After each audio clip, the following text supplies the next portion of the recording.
जी, तो मैं बना रही थी सिंपल गोभी गोश्त। इसके लिए मैंने गोश्त को प्याज टमाटर लहसुन डाल के अच्छी तरह से बॉईल कर लिया। मेरा गोश्त भी गल चुका है, प्याज वगैरह का भी मसाला तकरीबन गल चुका है। अब मैं गोश्त की अच्छी तरह भुनाई करूँगी, फिर मैं इसमें गोभी शामिल करूँगी।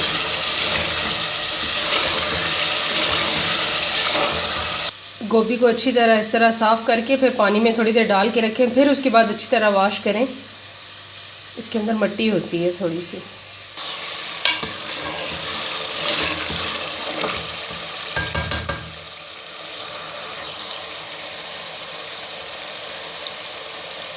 इस टाइम पे गोश्त की बहुत अच्छी तरह भुनाई हो जाए ना, फिर गोश्त का टेस्ट बहुत अच्छा आता है। मैं गोभी वगैरह गलाने के बाद गरम मसाला और ज़ीरा उसके बाद शामिल करूँगी। मैंने गोश्त की बहुत अच्छी तरह भुनाई कर लिया। अब मैं इसमें गोभी भी शामिल कर दूँगी और साथ में गर्म पानी डाल दूँगी।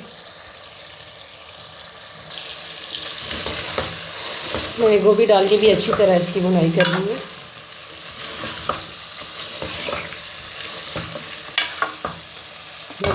गर्म पानी शामिल करूँगी। आप इस टाइम पे थोड़ा सा और कम पानी डाल के भून के रखना चाहते हैं तो उस तरह से भी कर सकते हैं, लेकिन मेरी फैमिली को शोरबे वाली गोभी का शोरबा जो होता है ना, इस तरह से पसंद है। तो मैंने इतना पानी डाला है कि जिसमें मेरी गोभी आराम से गल जाएगी। अल्हम्दुलिल्लाह, ये देखें गोभी भी गल चुकी है और गोभी गोश्त का सालन इस तरह से तैयार हो चुका है। मैं इसको डिश आउट करती हूँ, फिर आपको दिखाती हूँ।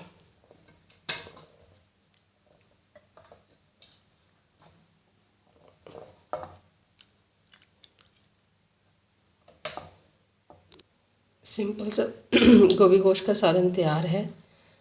मैं गरम मसाला थोड़ा सा भुनाई के टाइम पे तो डालती हूँ, लेकिन इस टाइम पे खुशबू के लिए थोड़ा सा गरम मसाला ज़रूर छिड़का करें, बहुत टेस्ट आता है ग्रेवी में।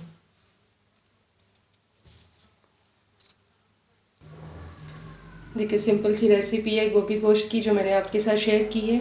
उम्मीद है आपको पसंद आई होगी। अगर मेरी वीडियो अच्छी लगे तो प्लीज़ मेरे चैनल को ज़रूर लाइक और सब्सक्राइब कीजिएगा। जज़ाकल्लाह। अच्छा, खाने में हरा धनिया वगैरह मेरी फैमिली को पसंद नहीं है, इसलिए मैं यूज़ भी नहीं करती।